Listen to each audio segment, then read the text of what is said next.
Assalamualaikum warahmatullahi wabarakatuh. Jumpa lagi bersama saya Wina Agustin di Lantai Kerja, obrolan santai dunia kerja. Episode ini kita akan membahas mengenai padat karya bersama narasumber kita Bapak Insinyur Haji Dian Fakri MSP. Selamat sore Pak. Selamat sore. Ya. Iya. Jadi kita ngobrol santai aja ya Pak ya, mengenai padat karya. Padat karya ya. Oke. Sebelumnya kan mungkin para penonton belum ada yang tahu, ada yang belum tahu mengenai padat karya itu apa gitu kan. Iya, bahkan ada yang bilang kok pekerjaan PU di Snaker yang kerjakan. Iya. Nah, boleh tolong Pak dijelaskan sedikit mengenai padat karya ini Pak? Iya. Oke. Assalamualaikum warahmatullahi wabarakatuh. Sobat Naker yang kami sayangi. Kegiatan padat karya ini merupakan salah satu nih dari program-program yang penting di Kementerian Tenaga Kerja. Kemudian kita di daerah juga Dinas Tenaga Kerja dan Perindustrian Kota Padang meneruskan program-program dari pusat ini dalam membentuk kegiatan padat karya. Kegiatan padat karya ini ada dua ini, Wina. Ada kegiatan padat karya infrastruktur, yang kedua adalah kegiatan padat karya produktif. Jadi yang padat karya itu sebenarnya, kalau padat karya itu gampang memahaminya. Kalau padat modal, jelas padat peralatan mesin. Jadi kalau yang karya itu manusia. Jadi kita tuh bekerja mengerjakan sesuatu, misalnya melakukan pengecoran jalan atau apa. Itu tidak pakai mesin, tidak pakai apa, tapi bekerjalah bergotong royong lah, manusia mengerjakannya dengan peralatan sederhana. Itu jadi makanya pada kerja. Misalnya 40 orang sekali yang bekerja itu. Nah, tujuannya memang sebenarnya kenapa di Dinas Tenaga Kerja? Karena dalam rangka menyerap orang-orang yang pada suatu masa mereka itu sedang tidak bekerja. Mungkin mereka sebelumnya bekerja, ada yang sesudah panen, tidak ada kerja, mau kembali mengolah tanah, belum masanya. Nah, mereka orang-orang yang tidak bekerja sesaat itu, supaya mendapat penghasilan juga, maka diberilah semacam insentif untuk mereka bekerja, bergotong royong mereka bersama-sama bekerja, memperbaiki infrastruktur mereka. Kalau kegiatan infrastruktur, pada karya infrastruktur itulah makanya tujuannya utamanya. Padahal sebenarnya bisa saja itu kalau tidak padat karya, mungkin dikerjakan pakai mesin atau dibeli semen yang ready made itu. Ya sudah, 3 orang aja cukup itu mengerjakan, dibeli kemudian. Tapi yang namanya padat karya adalah sebenarnya kegiatan, dan ini sudah bukan barang baru, sudah cukup lama ini kegiatan padat karya, masyarakat juga sudah banyak yang tahu. Tapi memang ini adalah kegiatan di dinas turunan dari program Kementerian Tenaga Kerja. Berarti untuk mengurangi tenaga kerja yang dari pengangguran musiman ya Pak ya, musiman. Karena mereka kan sebenarnya sudah memiliki pekerjaan, namun mungkin karena lagi musimnya mungkin gitu kan, lagi istirahat dulu. Istirahat. Tapi biar dapur tetap mengebul gitu kan ya Pak ya. Makan keluarga kan tidak bisa istirahat juga. Tapi jadi itulah seperti itu. Kemudian kalau kita baca tujuannya ya banyak itu tujuannya. Tapi supaya mereka jangan berbondong-bondong ke kota. Kalau dari desa itu pergi mencari kerja, sementara pekerjaan di desa itu sedang tidak ada, 10 hari atau seminggu turun ke tengah kota mencari pekerjaan. Itu makanya ada juga bahasanya untuk mengurangi urbanisasi. Tapi mungkin kalau di Kota Padang tidak seperti itu, benar. Tapi kalau di daerah mungkin di Jawa, urbanisasinya dalam 2 minggu tuh pergi mereka mencari kerja ke Jakarta misalnya, kan harus direm oleh program. Nah, itu makanya program ini sangat penting. Di samping sebenarnya manfaatnya infrastruktur mereka juga sangat banyak sebenarnya. Terlalu lama menunggu kalau seandainya itu semua dikerjakan oleh PUPR. Nah, itu makanya padahal dia bisa dikerjakan secara bergotong royong. Karena dia memberdayakan tenaga kerja manusianya, bukan alat, makanya ya Pak ya terletaknya di Dinas Tenaga Kerja. Karena kalau di PU kan menggunakan alat gitu ya banyaknya. Kalau program padat karya ini apa saja Pak bentuk kegiatannya Pak? Dan tadi infrastruktur gitu dan produktif gitu.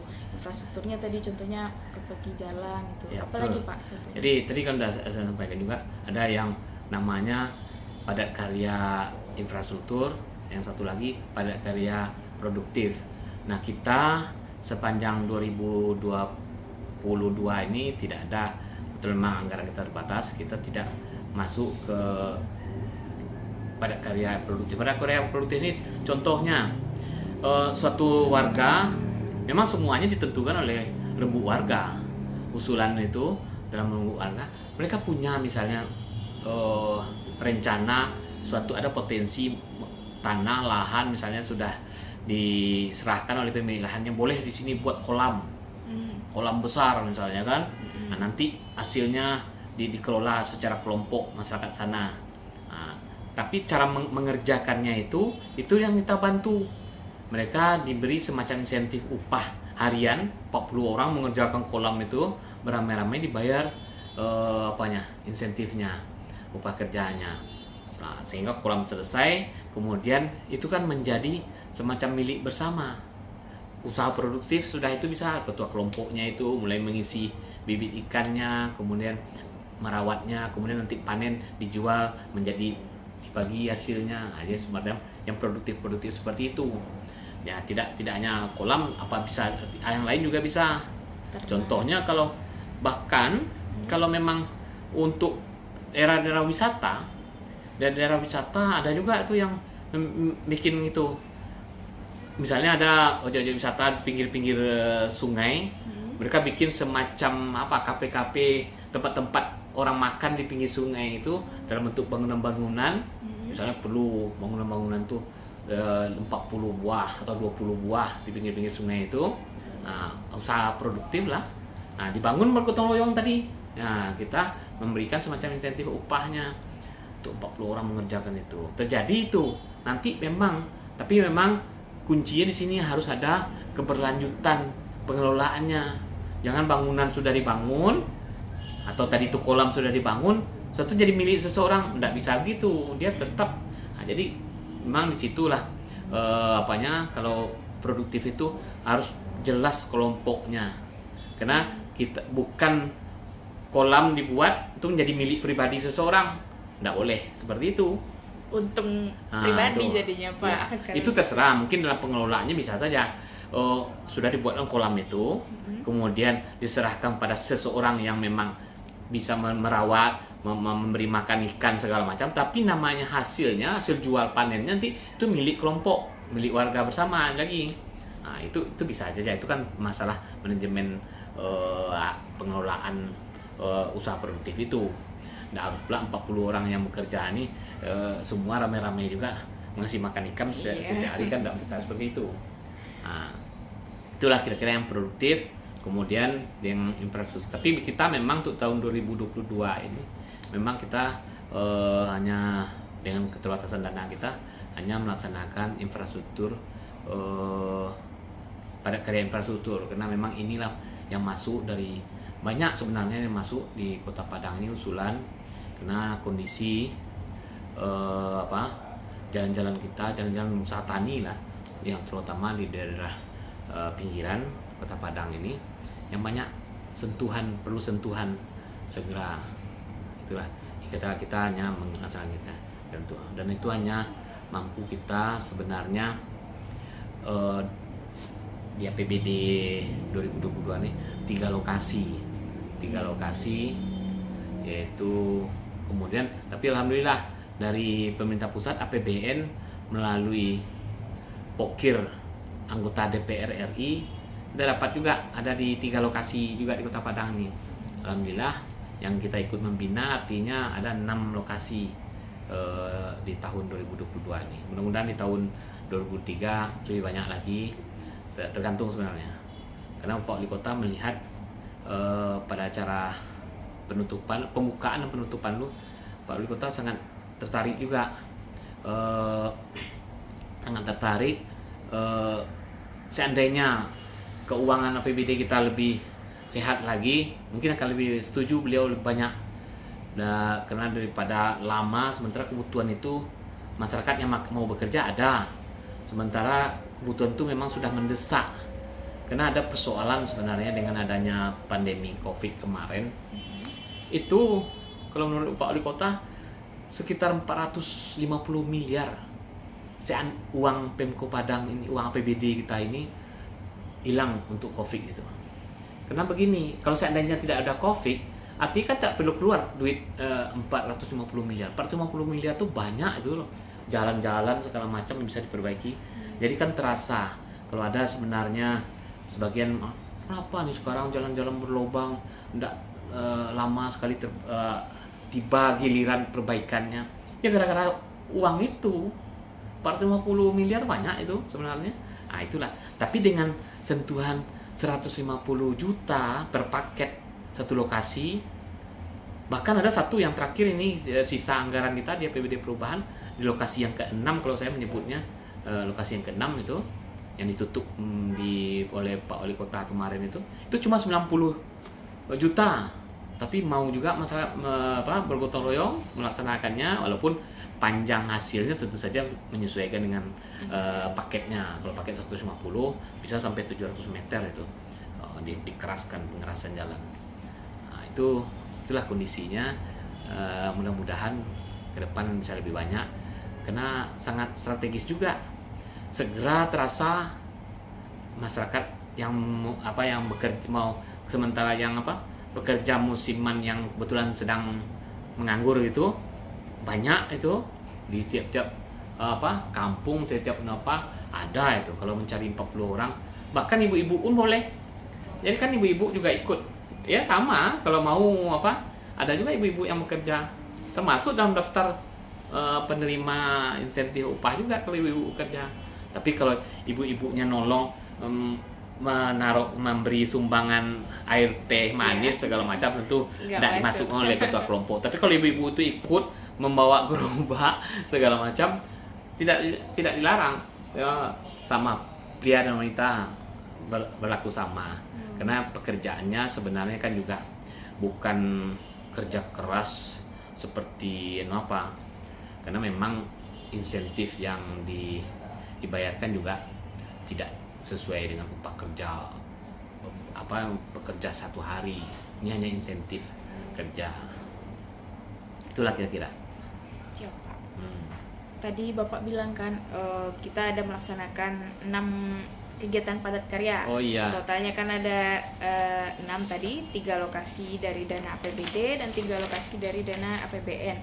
Boleh nggak Pak diceritakan itu kegiatannya di mana saja yang sudah dilakukan? Iya. Ya bagus juga nih. Ini sebagai laporan kita dan sepanjang 2022 ini. Yang pertama itu, dan ini waktu itu sempat sesudah kegiatan padat karya ini dihadiri oleh Pak Wali Kota ini. Yang pertama ini itu di RT 02 RW 03 Kelurahan Lubuk Minturun, Kecamatan Koto Tangah. Nah, dengan dana 150 juta paketnya, kegiatannya adalah pemandatan jalan sepanjang 700 meter. Tenaga kerjanya bekerja itu 60 orang. Nah, yang kemudian yang kedua ini dana APBD ya. Kemudian yang keduanya itu di RT 004 RW 002 Kelurahan Gunung Sari, Kecamatan Kuranji, dengan dana 150 juta, sama dengan paket yang pertama tadi, dengan kegiatan pemadatan jalan dengan panjang 500 meter, tenaga kerjanya juga 60 orang. Kemudian ada masuk sebelum kegiatan APBD kita yang ketiga, yang sesudah APBD perubahan, ada kegiatan dari yang saya sebut tadi, dari APBN, dana APBN dari Pokir, anggota DPR RI, yaitu Jalan Golkar RT 003 RW 012 Kelurahan Batipuh Panjang, Kecamatan Koto Tangah, sepanjang 180 meter dengan lebar 10 meter, tebal 3,5 cm, pekerja 640 orang dengan dana dari Dipa Kemnaker RI sebesar 100 juta. Jadi paketnya kalau yang APBN ini 100 juta. Pekerjaan pengecoran. Nah, kalau di sini dia pengecoran. Karena memang mau pengecoran tergantung situasinya. Pada warga itu ada yang ditetapkan kalau memang uangnya itu hanya bisa untuk pengkerekelan, pengkerekelan dilakukan. Tapi kalau ini mungkin tanahnya sudah keras, langsung mereka menyepakati pengecoran rabat beton dengan penanggung jawab. Ini penanggung jawab Lurah Betipuh Panjang. Jadi bedanya kalau yang dana-dana APBN ada yang 3 ini. Ya. Ini para lurah. Dari dana dari Kemnaker itu kepada lurah ditransfer, lurah nanti yang mengendalikan pelaksanaannya. Kita Disnaker sebagai teknis, ya pendamping lah, mendamping supaya prinsipnya, karena memang Kemnaker tentu tidak mungkin mengirim orang juga dari pusat untuk mengawasi. Kita diserahkan kepada kita untuk membantu lurah-lurah dalam pelaksanaan kegiatan ini. Kemudian yang keempat, dana APBN juga Jalan Fisika RT 001 RW 001 Kelurahan Kampung Olo, Kecamatan Nanggalo. Ini juga tebalnya 10 cm, lebar 4 meter, panjang 148 meter. Pekerja 40 orang di sini dengan dana dari Dipa Kemnaker RI sebesar 100 juta. Dipakai 100 juta dengan pekerjaan pengecoran dan rabat beton juga dengan penanggung jawab Lurah Kampung Olo. Kalau yang tempat yang tadi Lurah Betipuh Panjang. Nah, ini yang ketiga, APBN yang ketiga. Kalau saya mengurutnya ini nomor 5, artinya di wilayah Kota Padang ini Jalan Alai depan Depsos Kampung Caniago RT 002 RW 003 Kelurahan Kapalo Koto, Kecamatan Pauh, sepanjang 170 meter. Pekerja 40 orang dengan dana dari Dipa Kemnaker RI sebesar 100 juta dengan pekerjaan pengecoran dan rabat beton, lebar 4 meter, tebal 12 cm. Penanggung jawab Ketua LPM di sini. Kampung Caniago, Kelurahan Kapalo Koto. Nah, inilah yang 3. Kemudian ini sudah selesai di APBD perubahan. Alhamdulillah ada diberi juga kita disnakerin anggaran 90 juta sisa dari anggaran kita. Daripada menjadi silva, kita bentukkan, kita tawarkan kepada usulan Kelurahan Labuan Bukit. Beliau mau, tidak apa-apa, kalaupun tidak 150 juta paket yang seperti biasa, kita APBD kita kan 150 juta, tidak apa-apa, 90 juta kami mainkan juga, kata mereka. Ya silakan, mereka bekerjalah di RT 001 RW 04 Kelurahan Labuan Bukit, Kecamatan Pauh dengan dana 90 juta. Kegiatannya pemanatan jalan sepanjang 300 meter, tenaga kerja 40 orang. Nah, inilah yang sempat Bapak Wali Kota melakukan penandatanganan prasasti penutup kegiatan Padat Karya tahun 2022 kita kemarin ini. Ya, alhamdulillah, walaupun mungkin tidak banyak, ada 6 lokasi, tapi setidak-tidaknya mulai ada terasa pembangunan di daerah pinggiran. Mudah-mudahan ke depan lebih banyak lagi dipercayakan anggaran, dan ini langsung terasa oleh masyarakat. Nah, dan mereka yang melaksanakan, mereka yang merencanakan untuk apanya. Nah, kita cuma tinggal mengalokasikan dana. Ya. Pak. Ya itu tadi, semoga tahun 2023 makin banyak anggaran dana dari atas, Ya. biar makin banyak masyarakat yang merasakan manfaatnya. Terus Pak, apabila masyarakat, ini kan berarti kan masyarakat nih bisa mengajukan proposal nggak Pak? Iya. Untuk padat karya ini. Jadi ini bukan kita yang tunjuk-tunjuk. Sebenarnya kita membuat program untuk 2023, kita kan sudah banyak yang mengusulkan. Jadi kita himpun terus. Nah, tentu bergiliran. Kita lihat sudah usulan, kita survei. Terutama sebenarnya survei yang sangat penting itu adalah memang ada, karena tujuannya bukan hanya persoalan jalan yang mau dikerjakan banyak, tapi kalau di sana kemudian tidak ada minimal 40 orang, kalau cuma bertiga saja tidak jadi, nanti dikerjakan pakai ready make, itu yang tidak sesuai dengan konsep. Jadi kenapa di Dinas Tenaga Kerja dan Perindustrian adalah bagaimana diterima orang dalam bentuk insentif upah, sehingga dengan demikian selama mereka tidak ada punya pekerjaan, sedang musim tidak bekerja, mereka dapat menerima, asap dapurnya bisa juga mengepul. Jadi itulah kira-kira. Jadi makanya waktu masuk proposal boleh usulan, tapi kita lihat ada kira-kira kita survei dari tenaga kerja, benar-benarkah ada indikasi yang pekerja yang sedang menganggur itu, baru bisa kita usulkan. Tapi kalau pekerja aja tidak ada, kalau datangkan dari luar pekerja tidak mau, karena pekerja orang sekarang berapa satu hari, kalau datang sengaja pula datang untuk bekerja tidak bisa. Dia ini kan cuma insentifnya 95.000 dan itu dipotong pula pajak, kan tapi insentif, dan memang mereka merasakan untuk ya kepentingan mereka. Ini jalan yang diperbaiki kan jalan mereka, usaha ke daerah usaha tani mereka juga, makanya itu cocok. Mereka bersyukur, bahkan kebanyakan menyumbang juga mereka kadang-kadang ada, sehingga hitungannya itu ya kita hanya memberi insentif lah semacam itu, tapi semangat gotong royong mereka terbina, terbentuk. Nah, termasuk kalau acara-acara penutupan segala macam, kemudian mereka kadang-kadang gigih itu meminta Pak Wali Kota datanglah ke sini melihat sesudah acara gotong royong kita. Nah, alhamdulillah Pak Wali Kota kalau memang ada waktu beliau sempatkan untuk hadir. Nah, tidak enak juga kan masyarakat minta datang, maka Pak Wali Kota datang biasanya. Saya rasa itu mungkin bincang-bincang kita tentang prakarya ini. Iya, kalau memang ada nanti bisa kita bikin pula nanti cerita lainnya. Ini padat karya, padat pula materinya nih Pak. Iya, jadi demikian materi kita hari ini mengenai padat karya. Ya, sesuai harapan kita tadi, semoga kedepannya semakin banyak kegiatan ini bisa dilakukan ke masyarakat, sehingga hasilnya pun menjadi lebih maksimal kepada masyarakat tersebut. Oke. Terima kasih Bapak sebelumnya sama-sama atas waktunya. Sampai jumpa lagi di episode-episode kedepannya dengan topik-topik yang tak kalah menarik dan narasumber yang juga tak kalah menginspirasi. Salam rekan Nakar. Assalamualaikum warahmatullahi wabarakatuh. Waalaikumsalam warahmatullahi wabarakatuh.